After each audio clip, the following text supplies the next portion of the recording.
Ya,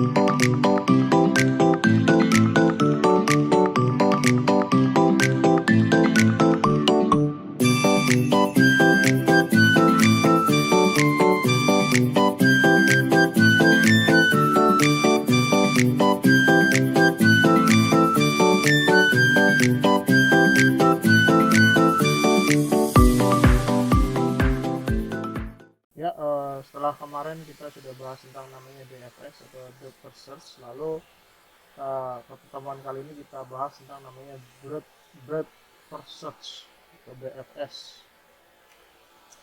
Overview-nya bersama pengertian BFS itu sendiri, lalu kelebihan dan kekurangan BFS, lalu studi kasus BFS, dan bagaimana melakukan pemrograman BFS.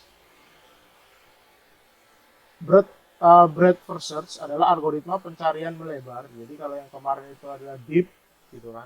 Jadi sampai bawah dulu baru dilakukan pencarian ke sebelahnya. Nah kalau breadth first search ini, BFS ini pencariannya melebar. Jadi melakukan kunjungan dari node pada level n terlebih dahulu sebelum menuju ke node dengan level n plus 1. Jadi dia akan melakukan pencarian mulai dari level yang sama tersebut terlebih dahulu. Setelah level yang sama selesai, baru dia mencari di level berikutnya. Berbeda dengan DFS yang mencari dari sisi kanan terlebih dahulu kan. Kalau kemarin kita DFS, kita lihat dia mencari sampai bawah di kanan terlebih dahulu, baru dia naik, lalu ke bawah lagi, ke bawah lagi, ke bawah lagi, ke bawah lagi, ke bawah lagi, ke bawah lagi gitu. Nah, di BFS ini agak sedikit berbeda. Lalu sama setiap metode itu punya kelebihan dan kekurangan. Salah satu kelebihan dari BFS adalah tidak akan menemui jalan buntu atau dia selalu komplit yang menjawab dari si DFS tadi. Nah, lalu berikutnya adalah jika terdapat beberapa solusi, DFS dapat menemukan solusi minimum atau yang paling optimal. Lalu kekurangannya adalah membutuhkan memori yang banyak karena menyimpan keseluruhan node dalam satu pohon. Jadi dia karena mencarinya terus gitu kan per layer, maka per layer atau per level, maka dia membutuhkan memori yang lebih besar ketimbang si DFS tadi gitu kan. Membutuhkan waktu yang lama karena menguji keseluruhan node di level n terlebih dahulu sebelum ke n plus 1 gitu. Jadi kalau misalnya solusinya itu ada di level 2 di sebelah kanan gitu kan, maka dia tetap nyari dulu keseluruhan levelnya dulu gitu. Baru di level kedua ketemu di sebelah kanan, baru dia akan menemukan solusinya. Itu kekurangannya. Lain kalau misalnya DFS, dia kan selalu ke kanan dulu gitu. Jadi kalau solusinya ada di kanan awal, dia pasti akan lebih efektif DFS. Tapi kalau solusinya ada di level yang lain, nah itu mungkin DFS lebih efektif gitu. Nah itu salah satu kekurangan dan kelebihan dari metode BFS. Nah, langkah-langkah BFS memang sedikit lebih ribet ketimbang langkah-langkah yang di DFS, tapi sebetulnya nggak seribet yang kelihatannya. Ini formalnya seperti ini. Masukkan simpul ujung ke dalam sebuah antrean, kemudian ambil simpul dari awal antrean. Jadi yang diambil adalah awal antreannya. Lakukan pengecekan apakah simpul awal merupakan solusi. Jika simpul merupakan solusi pencarian, selesai dan hasil kebalikan. Jadi kalau misalnya itu simpul pertamanya sebuah solusi, maka itu selesai. Jika simpul bukan merupakan solusi, masukkan seluruh simpul yang bertetangga dengan simpul tersebut. Jadi masukin lagi tuh semua tuh kalau simpulnya bukan solusi, lalu dicek lagi apakah dia solusi. Apabila semua simpul sudah dicek dan antrian kosong, pencarian selesai dengan mengembalikan hasil solusi yang tidak ditemukan. Pencarian diulang dari simpul awal antrian lagi. Jadi setiap level itu kita cek, kita bikin antrian, kita bikin antrian, kita bikin antrian. Contohnya seperti ini gitu kan, kita punya suatu graf gitu kan, grafnya seperti ini, grafnya sama dengan yang DFS kemarin gitu kan. Nah kalau yang DFS kemarin kan kita nyarinya dari S ke A ke D, kalau nggak ketemu dia balik lagi ke E ke F ke G gitu kan, kalau nggak ketemu balik lagi ke B ke H ke J. Nah kalau di BFS maka inisiasinya S, lalu kita melakukan pencarian dari setiap levelnya, bisa dari level 1, 2, 3, dan 4 ya. Nah awal dia akan mengecek A dulu, A ini solusi atau bukan. Oh kalau bukan dia cek ke B, cek ke C gitu. Oh, kalau bukan semua maka kita punya level kedua nih, ada D, E, F, D, E, H, dan K. Ini maaf saya salah masukin gitu kan. Berikutnya cek satu-satu nih ada solusinya enggak gitu kan. Kalau memang nggak ada solusinya, kita cek lagi di level yang ketiga, F, G, I, dan J gitu. Nah, di sini kita menemukan solusi, maka berikutnya kita nggak perlu expand lagi gitu. Jadi saya sudah menemukan solusinya di J. Jadi pencariannya kalau kemarin itu dia ke kanan gitu kan, kanan, terus dia uh, uh, menemukan gitu kan. Nah, kalau kita nggak, kalau yang BFS kita ke leveling seperti itu cara melakukan si BFS.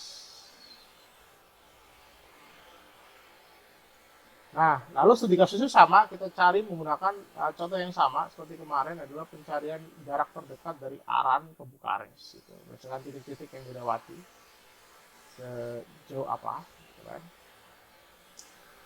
Yang sama adalah dari Romanian map ini kita mapping ke sebuah DFS graph.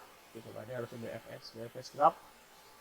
Kita masukin, sebenarnya sama sih dari sisi grafnya. Nah, lalu sama bagaimana kita mencarinya, gitu kan? Nah, mencari dulu inisiasinya nih A, gitu kan? Level 1 ini kita cari di Z, S, dan T. Oh, nggak ada nih. Gitu kan. Level 2, O, O, F, R, L. Ada nggak nih? Oh, nggak ada. Gitu kan. Lalu level 3, S, B, C, P, M. Oh, ternyata B ini adalah goalsnya. Kita udah menemukan goalsnya. Maka kita bisa tahu dia ada di mana nih. Kita backtrack ke F, S, dan A gitu. Jadi A, S, F, B itu totalnya adalah 450 km. Bandingin kemarin ketika DFS, hasilnya kalau nggak salah sekitar 600 km. Karena DFS, balik lagi kita mencarinya adalah sangat dalam ke sini. Sedangkan ini B-nya ini ada di level 1, 2, 3, 1, 2, 3, 4, 5. Ketika kita menggunakan BFS, karena nyarinya per level, dia akan ketemu di level 3 ini. Ini adalah B di sini. Nah, ini terlihat di sini bagaimana tidak ada yang lebih baik, tapi lebih cocok. Gitu. Nah, kalau ketika data yang model kayak gini, ternyata lebih cocok adalah pakai BFS, gitu, ketimbang kita menggunakan si BFS. Gitu. Jadi itu perbedaan yang mendasar antara BFS dan DFS. Jadi intinya BFS dan DFS itu adalah kalau DFS dia mencarinya selesai dulu satu tree, lalu dia kembali. Gitu kan. Nah, kalau BFS dia akan mencarinya setiap levelnya. Nah, misalnya ini adalah kita mencari dari A ke O, gitu kan. Nah, maka itu akan lebih efektif menggunakan DFS karena dia langsung ketemu O-nya. Kalau kita menggunakan DFS, kita akan kesini dulu, kesini baru ketemu. Tapi kalau kita menggunakan DFS, kita akan langsung ketemu. Itu perbedaan mendasar antara DFS dan DFS. Terima kasih telah memperhatikan video ini. Semoga bisa dipahami dan bisa dicoba. Next, kita akan masuk contoh simulasi BFS menggunakan coding bahasa Python. Terima kasih. Ya, ini adalah salah satu contoh penerapan coding BFS di bahasa pemrograman Python. Sebenarnya ini code-nya hampir sama kayak kemarin yang DFS, cuman di sini karena kita menggunakan BFS kita butuh namanya sebuah queue, lalu ada beberapa coding di functionnya yang berbeda.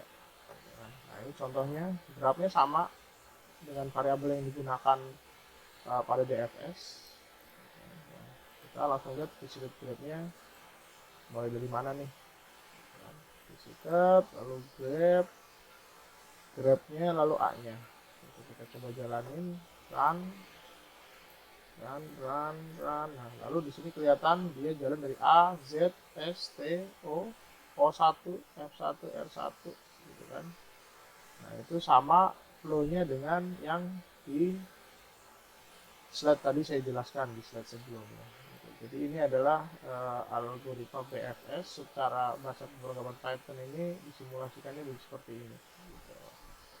Nah, berhubung sudah kita belajar DFS dan BFS, gitu kan, yang ini sepaket, lalu saya kasih tugas, di mana tugasnya, kalau ini kan kita mensimulasikan ya, mensimulasikan bagaimana DFS dan BFS bekerja. Gitu. Nah, saya pengen program yang udah ada ini dua, DFS dan BFS, yang kemarin juga sudah ada, itu bisa digunakan untuk searching. Jadi misalnya saya bisa input di sini nih, saya pengennya ketemunya adalah outputnya adalah B1 gitu. Nah, ntar ketemu nih kalau B1 itu ketemunya lewat mana aja sih gitu. Nah, itu tugasnya gitu. Jadi silakan dicoba gitu, karena kalau nggak nyoba yang namanya ngoding ya, itu agak sedikit kurang ya. Sampai di sini untuk BFS dan DFS. Sampai ketemu di pertemuan berikutnya. Terima kasih.